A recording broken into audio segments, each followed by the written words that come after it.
Right, hello everybody, welcome to the second tutorial.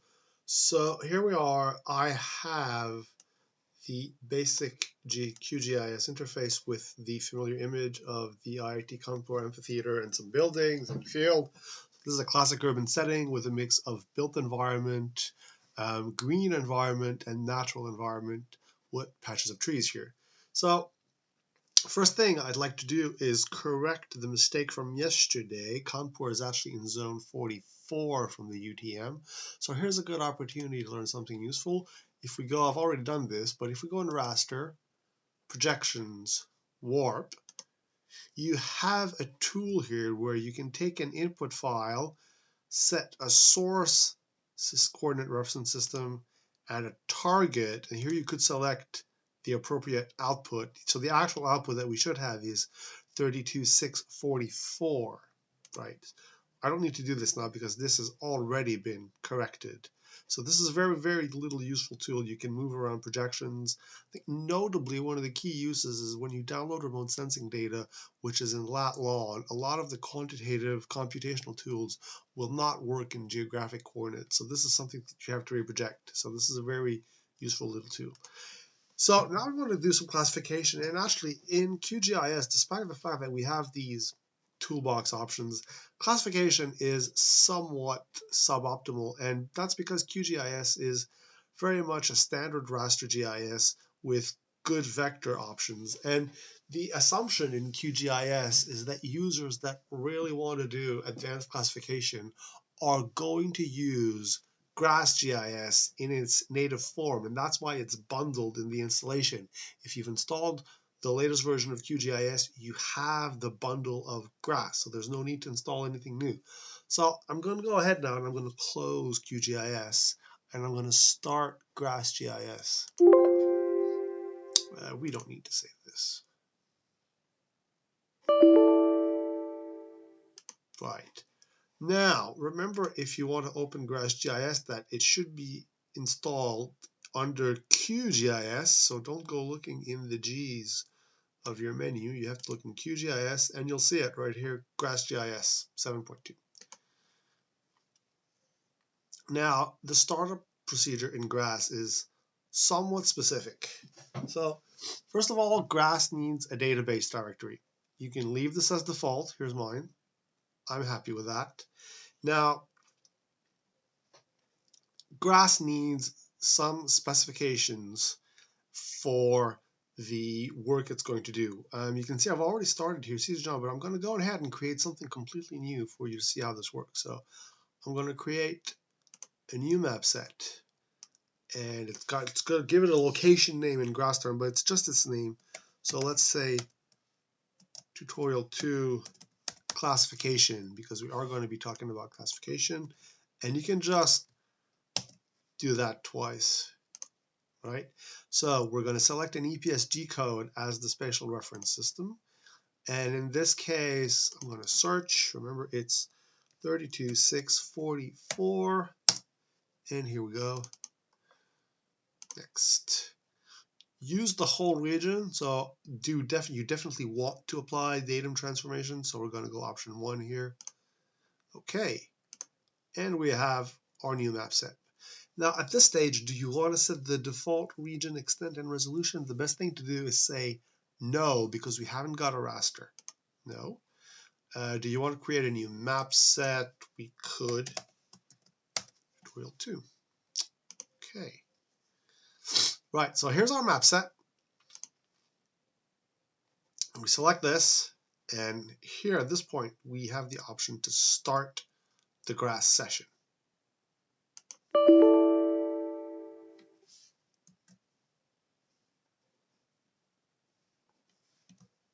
Okay, so once GRASS is open, you'll see something like this.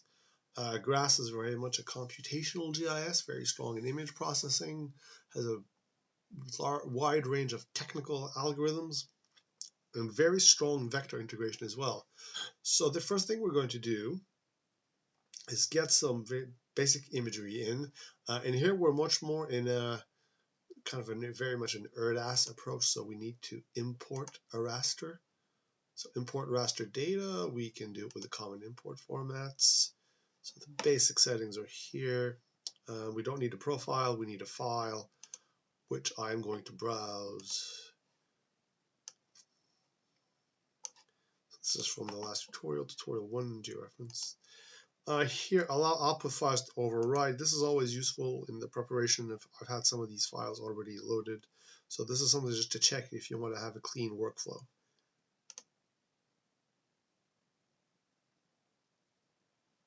See, so I've already overwritten it because I had actually imported this before. Okay, and if you wish, you can always close the dialog on finish. So here's the image. You'll see that it's in black and white because we're only looking at one band at a time. Grass tends to work more in a decomposed band approach. We can create false color composites if we want, but really Grass asks you to think more band per band, which is what the algorithms actually do. So I think it's a better way to work. Now, one thing we have to do now is a very Grass operation, and that is to set the region. So to tell Grass the spatial extent of our work, this is quite quick. We go set region, we match a raster, pull it down, get a map, run it, and it's set the region. It's easy as that. Okay, now what we're going to do is we are going to perform an unsupervised classification. So classification tools in Grass are in imagery, classify image, and classification mathematically is a two-step process, and therefore Grass keeps these two-step processes. I think that's one area where Grass is better because the user is more aware of the underlying theory. So the first step in classification is finding the classes. What are the clumps of pixels that allow us to determine that one landform type, one land use type, corresponds to one color sense? So for unsupervised, we're going to select the I.cluster algorithm here. Okay, our imagery group is tutorial 1. That's our image. Our subgroup, that can be blank.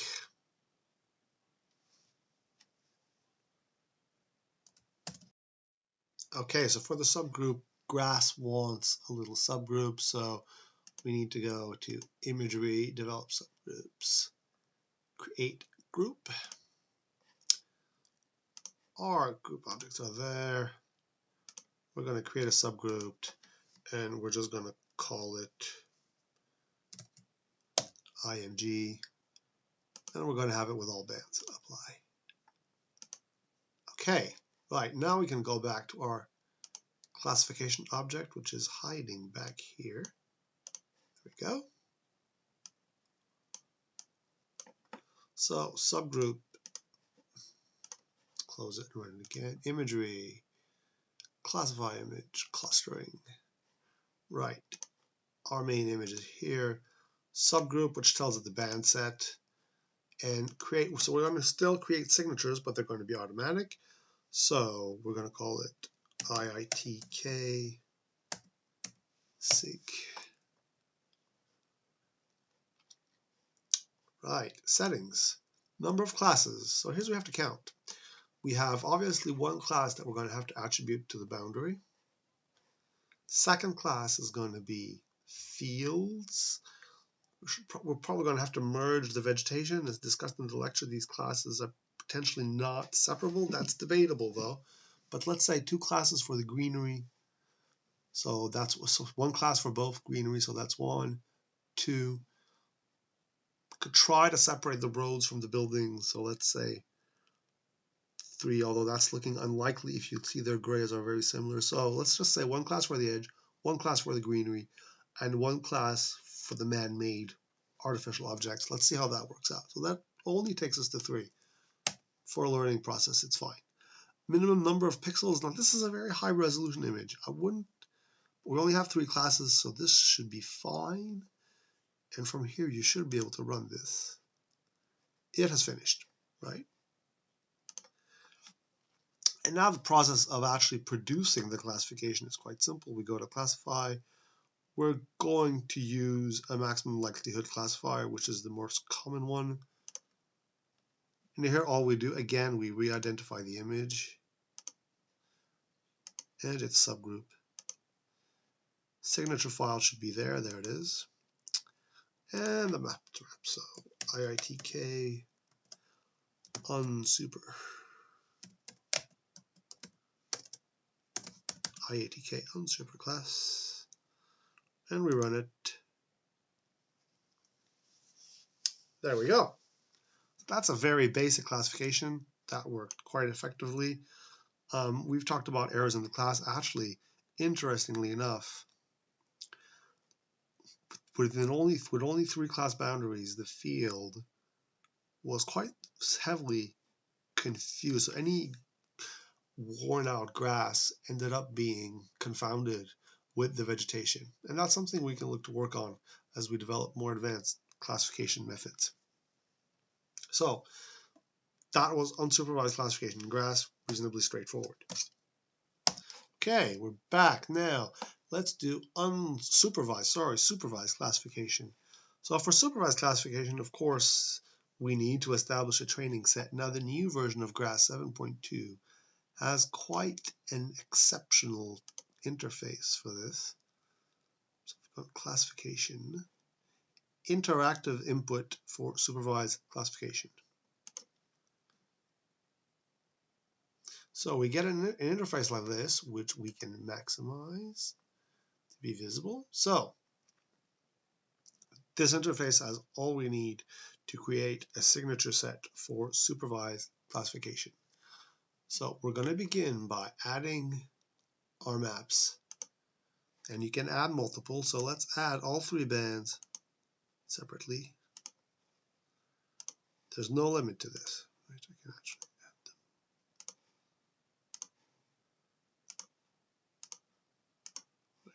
them. Right. And I can display them like this. 2, there's the green. Green is probably the most optimal. Okay. Step 1, we have the image that we want to classify in different bands. Now we need to go to the class manager here to establish our classes, right? So let's add. So first, let's create a class for that edge. Let's leave it black. Let's color here black. Let's create a class for, let's be optimistic this time, field. Let's shade that light green. Third class, trees. We'll shade that dark green. And fourth class, built. And we'll shade that gray.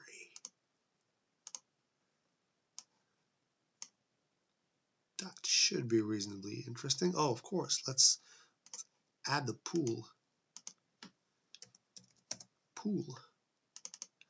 which we will, of course, shade in blue. Okay, so we have 5 classes. Close. Right, now the system works quite well. First of all, you have a pull-down menu here of the working class. So let's start at the top, the edges. You recognize the symbol from QGIS, digitize new area, right? So we pull down the value here, we get symbol, and we just draw. Now, of course, with black on black, it is somewhat delicate, but I'm just basically going to draw one big area to give ample samples of this black. So remember, it's left click to add nodes, but right click to close. So here's our edge area. Now remember, one thing that's important in supervised classification is to give sufficient pixels in the class. So after edge, what have we got? The field. This one's relatively easy. Let's avoid this little bit. All right, field. Now let's try to do some trees. I'm actually slightly uncertain as to how successful this is going to be. Many reasons. This is a very high resolution image. So here's one. Now one good thing is that you don't have to do anything to keep adding more shape files to your class. You can simply Just keep clicking. Let's see what I can do with this boundary here. There's another little boundary here. IITK has very nice green campus, which I always liked quite a lot. More trees here. Okay, let's assume that's enough for trees. Now, next, built environment. So, this core cluster, buildings here. Like one bit of advice I'd give in doing the mapping, it's actually better not to try to follow the edge too closely. You don't want pixels that are overly mixed in your outputs. So you see here, I'm going to go kind of on the inside of the amphitheater. Let's try to get this series of buildings here, even though it's obviously quite a bit wider. And this building here. Of course, there's a point where if you're digitizing every feature in the image to create the training set, you are defeating the purpose of classification. And finally, last but not least, the pool. Let's do a sectional pool. There we go. Now, what we need to do next is process the analysis and update the histograms. So we're going to run this. Of course, we need to select the imagery group. Right. That was a bit silly of me. There's not many options. Okay, now we process.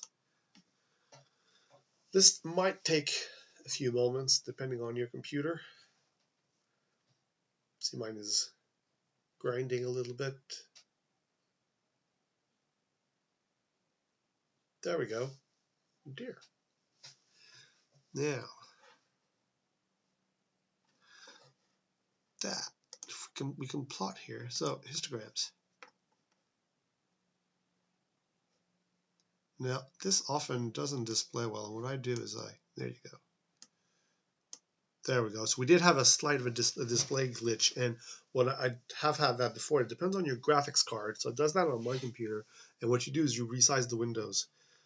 So there's our approximate result. Now, in the histograms, what you see here is for each band, in black, you've got the image pixels, and you've got the median of the class, and the standard deviation there. And you can iterate down here. So, of course, the edge is very monochrome. The field, so that's the histogram for the field. The trees, see, this was what I was afraid of. The trees are, in fact, indistinguishable from the field. We've just pretty much verified that hypothesis. We would need to go to yet another level of imagery or another level of classification in order to make this distinction. Because if we look at the histogram for the trees, it's very wide. Nevertheless, let's just complete the classification to go through the motion. We can talk about error. So when you've done that, there's a little function here, save the signature file. And we're going to go IITK sig super. Okay.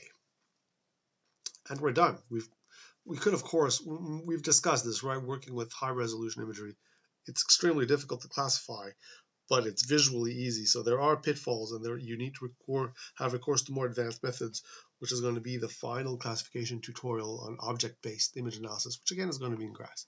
But for now, once we've done this, what we do is we simply close the classification tool, and then we go back to imagery, classify image, maximum likelihood.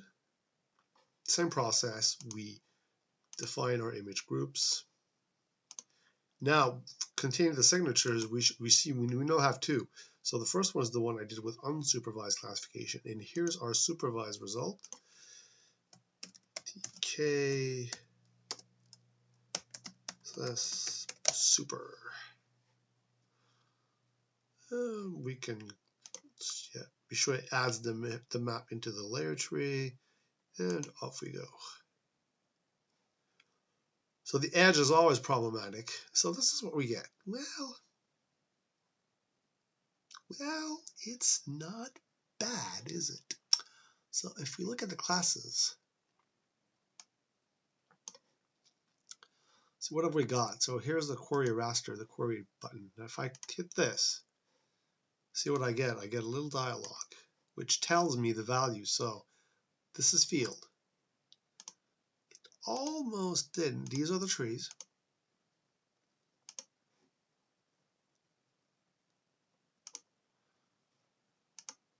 There's the water. Now it changed our color scheme, of course, but we can fix that. Built environment.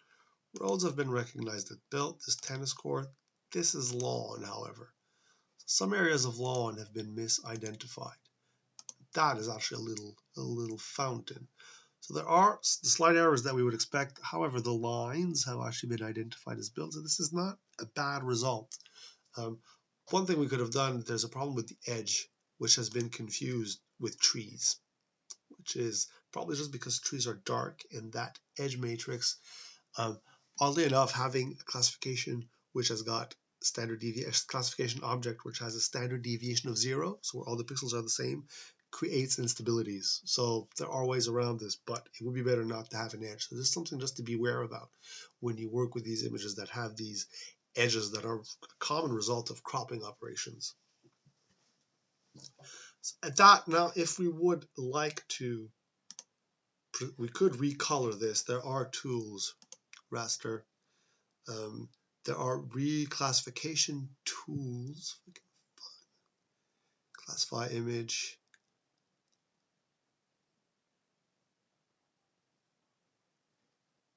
There, in manage image colors, you can convert colors. There are also reclassification tools to reset functions and merge them in manage color here. Interactively export color tables.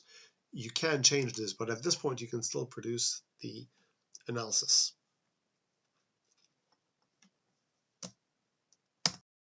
Okay, well, so here I am back in QGIS. If you have time, something you should work on now is looking at larger images. So what I've got here is a clip of a Sentinel-2 band 8. So this is one of the 10-meter bands, so it's a reasonable resolution. You can see the field we were working on was here. Here's the amphitheater, so it's not great quality, but it's still there.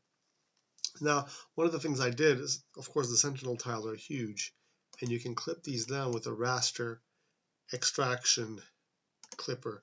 And this has a NOIDA interface. You can actually just drag and drop on screen, and it'll clip it to the extent that you see. Right, so that's already done. I'm going to close Q down now.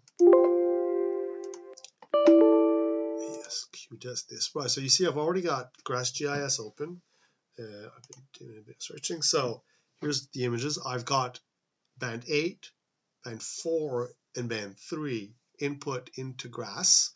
Now, it's in these different bands. If I look at my layers here, right, so what you're looking at now is band 3. I can show you band 8. And I can show you band 4. So we've got a mix of dense urban. This is Kanpur proper down here. IIT, which is greener. So some partially built here. Here's our field. Here's our amphitheater here. Those buildings were here. This was the road. So the resolution is now dropped to 10 meters compared to 15 centimeters with the other image. So it's, of course, much coarser.